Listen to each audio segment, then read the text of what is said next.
الحمد للہ وکفا وسلام علی عبادہ الذین اصطفیٰ خصوصاً علی سید الرسل وخاتم الانبیاء وعلی آلہ وصحبہ الذین هم خلاصۃ العرب العرباء وخیر الخلائق بعد الانبیاء اما بعد فاعوذ باللہ السمیع العلیم من الشیطان الرجیم بسم اللہ الرحمن الرحیم وعنده مفاتح الغیب لا يعلمها الا هو ويعلم ما في البر والبحر وما تسقط من ورقة إلا يعلمها ولا حبة في ظلمات الأرض ولا رطب ولا يابس إلا في كتاب مبين۔ عزیز دوستو، یہ نام نہاد عاملوں کے پاس، جھوٹے عاملوں کے پاس جانے سے جہاں آدمی کو اکنامیکل پرابلم ملتے ہیں، اس کے مال کا کباڑہ ہوتا ہے، مالی طور پر اس کو نقصان ہوتا ہے، وہاں جو سب سے قیمتی چیز ہے ایمان، وہ ایمان بھی برباد ہو جاتا ہے، اس کا بھی نقصان ہے، کیونکہ ایمان سے بڑھ کر کوئی چیز قیمتی نہیں ہے۔ نبی صلی اللہ علیہ وسلم نے فرمایا عراف کون ہوتا ہے؟ یہ عامل ہوتا ہے، نجومی، اپنے آپ کو جو کہتا ہے مجھے غیب کی خبریں پتہ ہیں، میں غیب کے احوال بتا سکتا ہوں۔ حضرت حفصہ بنت عمر رضی اللہ تعالی عنہا نے نبی صلی اللہ علیہ وسلم سے یہ روایت کی، جسے صحیح مسلم میں بیان کیا گیا۔ قال رسول اللہ صلی اللہ علیہ وسلم من اتی عرافا فسألہ عن شیء لم تقبل صلاۃ 40 لیلہ۔ فرمایا کہ جو آدمی کسی عراف کے پاس، عامل کے پاس، آج کل کے جو بابے ہیں ان کے پاس گیا اور اس نے کوئی چیز اس سے پوچھی،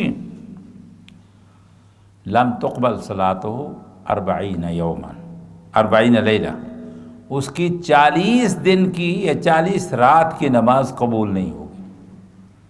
اس حدیث کے اندر کیا ہے کہ مطلق کسی بابے کے پاس، نام نہاد عامل کے پاس، کسی نجومی کے پاس جانے سے ہی آدمی بے نماز ہو جاتا ہے، اور جس آدمی کی 40 دن تک نماز نہ ہو وہ تو بے نماز ہو گیا نا، اس کے پاس تو کوئی آپشن رہا نہیں۔ اور دوسری جو حدیث ہے وہ اس سے تھوڑی سی اور کلیئر ہے، یعنی بے نماز ہوا اور کافر ہوا، ظاہر ہے کہ وہ اس کا اسلام سے وہ نکل گیا، جس نے 40 دن نماز نہیں پڑھی یا نماز قبول نہیں ہوئی تو وہ تو اسلام سے خارج ہو گیا۔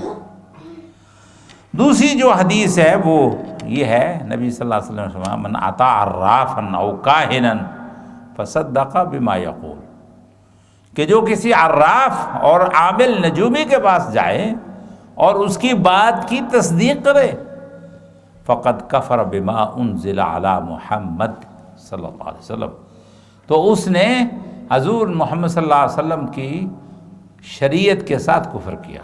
اب یہ کتنی کلیئر بات ہے۔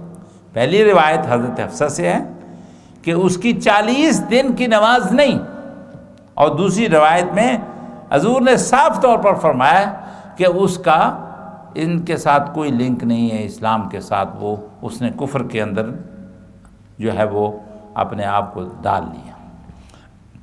اللہ تعالیٰ فرماتے ہیں وَعِندَهُ مَفَاتِحُ الْغَيْبِ لَا يَعْلَمُهَا إِلَّا هُوَ، کہ غیب کی کنجیاں سب کی سب اللہ کے پاس ہیں، اللہ کے سوا کوئی ان کو نہیں جانتا، غیب کی کنجی کسی کے پاس نہیں ہے۔ حضرت عبداللہ بن عباس فرماتے ہیں کہ یہ جو نجوم کا علم ہے، ستاروں کا علم ہے، یہ کوئی آج کا نہیں، بڑا پرانا ہے۔ ہوگا، علم کی حیثیت سے ہو سکتا ہے، نالج ہے اس کا، لیکن یہ اسلام نے اس کو حرام قرار دیا، بلکہ اس کو جادو کا ایک شعبہ بتایا، اس کا ایک حصہ بتایا، جتنا اس نے سیکھا اتنا ہی جادو سیکھا۔ حضرت عبداللہ بن عباس رضی اللہ تعالیٰ عنہ کی یہ روایت ابو داؤد اور مسند امام احمد میں ہے۔ فرمایا من اقتصب علما من النجوم اقتصب شعبۃ من السحر، کہ جس نے علم نجوم سیکھا اس نے جادو سیکھا۔ شیخ الاسلام امام ابن تیمیہ اس روایت کو ذکر کرنے کے بعد فرماتے ہیں کہ نبی صلی اللہ علیہ وسلم نے خود واضح فرما دیا کہ علم نجوم جادو کی ہی ایک قسم ہے، اور جادوگر کے متعلق اللہ تعالیٰ کا ارشاد ہے وَلَا يُفْلِحُ السَّاحِرُ حَيْثُ أَتَى، کہ ساحر جو ہے وہ کبھی کامیابی سے ہمکنار نہیں ہوگا۔ حضرت ابو ہریرہ رضی اللہ تعالیٰ عنہ کی روایت ہے کہ نبی صلی اللہ علیہ وسلم نے فرمایا جو کسی کاہن کے پاس آئے اور اس کی پیشگوئی کی تصدیق کرے، یا حالت حیض میں، مینسز کی حالت میں وہ اپنی بیوی سے مباشرت کرے، یا اس کی پیٹھ کے پیچھے سے مباشرت کرے، تو وہ شریعت محمدی سے نکل گیا۔ یہ ابو داؤد اور احمد کی حدیث ہے۔ حضور نے فرمایا من اتی کاہنا فصدقہ بما یقول او اتی امرأۃ حائضۃ او اتی امرأتہ فی دبرها فقد بری بما انزل علی محمد۔ کتنی صاف چیزیں ہیں۔ ان ارشادات سے معلوم ہوا کہ اپنے مستقبل کے بارے میں جاننے کے لیے عاملوں نجومیوں کے پاس جانا، انہیں ہاتھ دکھانا اور ان کی بات کو ماننا، یہ خالص شرک ہے، اسلام نہیں ہے۔ بلکہ ستاروں کی تاثیر بھی ماننا کہ ستارے کے اندر یہ تاثیر ہے، فلاں کے اندر یہ تاثیر، یہ بھی شرک ہے، اسلام نے اس کو بھی حرام قرار دیا۔ صحیح مسلم میں ہے، حضرت ابو ہریرہ رضی اللہ تعالیٰ عنہ فرماتے ہیں کہ اللہ تعالیٰ نے آسمان سے بارش نازل فرمائی۔ یہ صلح حدیبیہ کے ٹائم کا واقعہ ہے، بارش ہوئی رات کو، تو کچھ لوگوں نے یہ کہہ کر کفر کیا کہ مطرنا بنوع کذا بکذا، کہ فلانا ستارہ جو رات چڑھا تھا اس کی وجہ سے یہ بارش ہوئی ہے، یعنی بارش کس نے نازل کی ہے؟ اس ستارے نے نازل کی۔ حضور نے فرمایا کہ بارش تو اللہ تعالیٰ اللہ نازل کرتا ہے، وَأَنزَلْنَا مِنَ السَّمَاءِ مَاءً، اور جو آدمی کہتا ہے کہ ستارے کی وجہ سے نازل ہوئی ہے اس نے شرک کیا۔ حضرت مخارق وہ کہتے ہیں میں نے نبی صلی اللہ علیہ وسلم سے سنا کہ پرندوں کو اڑانا فال کے لیے، ٹھیک ہے، زمین پر لکیریں کھینچنا دم کرتے ہوئے یا علم غیب بتاتے ہوئے، رمل سیکھنا اور کسی کو دیکھ کر بدفالی لینا، یہ سب جادو کی اقسام ہے۔ جس طرح جادو حرام ہے اسی طرح یہ چیزیں حرام ہیں۔ امام حسن بصری فرماتے ہیں کہ یہ شیطان کا رنہ ہے۔ ان العیاف والطرق والطیارہ من الجبت قال الحسن رنت الشیطان، یعنی شیطان جب کسی چیز پر خوش ہو تو جیسے وہ قہقہے مارتا ہے، یہ بھی ترجمہ کیا گیا اور یہ بھی ترجمہ کیا کہ اس کا ماتم ہے۔ تو بہرحال یہ چیزیں جو ہیں ان کو سیکھنا اور ان کو سکھانا یہ حرام ہے۔ الطرق یہ علم رمل کو کہتے ہیں۔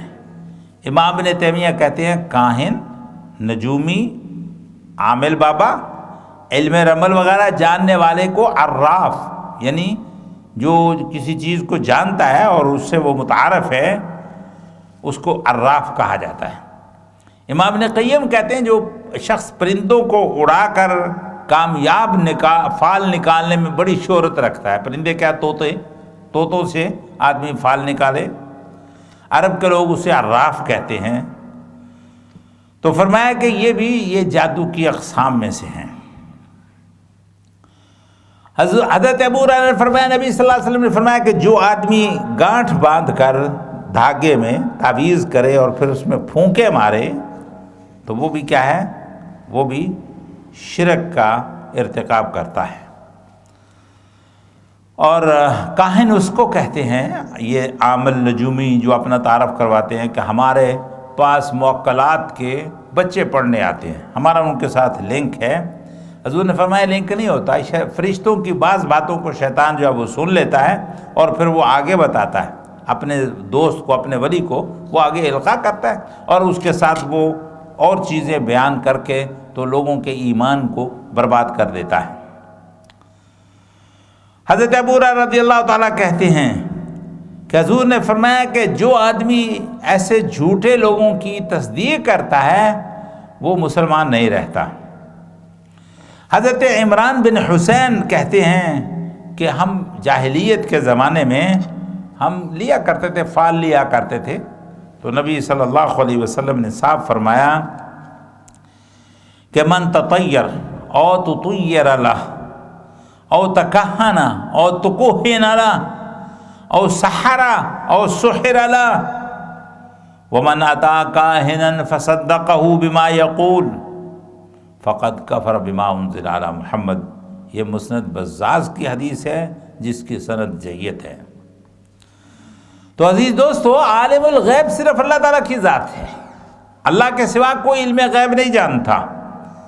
جیسے نے فرمایا وَعِندَهُ مَفَاتِحُ الْغَيْبِ لَا يَعْلَمُهَا إِلَّا هُوَ وَيَعْلَمُ مَا فِي الْبَرِّ وَالْبَحْرِ وَمَا تَسْقُطُ مِنْ وَرَقَةٍ إِلَّا يَعْلَمُهَا وَلَا حَبَّةٍ فِي ظُلُمَاتِ الْأَرْضِ وَلَا رَطْبٍ وَلَا يَابِسٍ إِلَّا فِي كِتَابٍ مُبِينٍ۔ اسی کے پاس ہے غیب کی کنجیاں، اس کے سوا کوئی نہیں جانتا۔ بحر و بر میں، رطب و یابس میں اسی کا حکم چلتا ہے اور اسی کے حکم سے یہ درختوں کے پتے گرتے ہیں۔ وما یسقط من ورقۃ الا یعلمها، اللہ تعالیٰ جانتا ہے ہر چیز، اس کے کتاب اس کے پاس لکھی ہوئی ہے۔ اور سورہ لقمان کی آخری آیت ان اللہ عنده علم الساعة وينزل الغیث ويعلم ما في الارحام وما تدری نفس ماذا تکسب غدا وما تدری نفس بأي ارض تموت ان اللہ علیم خبیر۔ بے شک اللہ کے پاس ہے قیامت کا علم، وہ می اتارتا ہے جو کچھ ماؤں کے پیٹ میں ہے، اور اللہ کے سوا کوئی نہیں جانتا کہ کل کیا کمائے گا انسان۔ ماذا تکسب غدا وما تدری نفس بأي ارض تموت، اور یہ بھی نہیں جانتا کہ اس کی موت کہاں آئے گی۔ ان اللہ علیم خبیر، اللہ تعالیٰ علم اور خبر والا ہے۔ اسی طرح فرمایا قل لا يعلم من في السماوات والارض الغیب الا اللہ وما يشعرون ایان یبعثون۔ کہہ دو کہ کوئی نہیں جانتا آسمان و زمین کا غیب اللہ کے سوا، وما يشعرون ایان یبعثون، یہ تو وہ بھی نہیں جانتے جو اتنے عرصے سے سوئے ہوئے ہیں کہ ان کو اٹھایا کب جائے گا، کب قیامت آئے گی، یہ بھی ان کا نہیں جانتے۔ تو ان تمام چیزوں سے معلوم ہوا کہ یہ نجومی پن، یہ کہانت، یہ اور ایمان، یہ ایک دل میں جمع نہیں ہو سکتے، اور اس کا وجود کو اس کو ماننا اور اس پر یقین کرنا یا اس کو استعمال کرنا یہ خالص کفر ہے۔ حضرت عبداللہ بن عباس کے بقول لا یجتمع تصدیق الاکہن مع الایمان بالقرآن، جس کا قرآن کے ساتھ ایمان ہے وہ کاہنوں کی تصدیق نہیں کر سکتا، وہ نجومیوں کی تصدیق نہیں کر سکتا۔ اللہ سبحانہ و تعالیٰ اس فتنے سے امت کو محفوظ فرمائے، ان کے جان، ان کی عزت ان کی آبرو اور ان کے مال، اور سب سے بڑھ کر بڑی چیز، قیمتی اثاثہ وہ ایمان کا اثاثہ ہے۔ ایمان کو بچانے کی ہر مسلمان کو کوشش کرنی چاہیے۔ اللہ توفیق نصیب فرمائے۔ سبحان ربک رب العزت عما یصفون وسلام علی المرسلین والحمد للہ رب العالمین۔